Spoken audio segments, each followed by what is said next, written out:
இயேசுவில் அன்புக்குரியவர்களே, இயேசுவுக்கும் பரிசேயர்களுக்கும் இடையே நடந்த ஓய்வு நாளை குறித்த விவாதமே இன்றைய நற்செய்தியின் சாராம்சமாக விளங்குகின்றது. இயேசு தனது சீடர்களோடு வயல்வெளியோரம் நடந்து சென்ற பொழுது இயேசுவின் சீடர்கள் வயலில் விளைந்திருந்த கோதுமை கதிர்களை கைகளால் பறித்து உண்டார்கள்.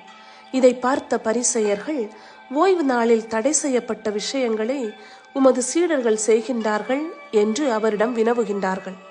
அதற்கு இயேசு, ஓய்வு நாள்தான் மனிதர்களுக்காக உருவாக்கப்பட்டது, மனிதர்கள் ஓய்வு நாளுக்காக உருவாக்கப்படவில்லை என்றார். கட்டளைகளும் கட்டுப்பாடுகளும் எதற்காக, யாருக்காக? வெறுமனே அவைகள் யாருக்கும் எந்த பயனையும் தரப்போவதில்லை. ஆகவே நமது சிந்தனைகளை உபயோகப்படுத்துவோம், கடவுளின் மக்களாக இருப்போம், கட்டளைகளை கவனமாக கடைபிடித்து கடவுளோடும் பிறரோடும் ஒன்றித்து வாழ்வோம்.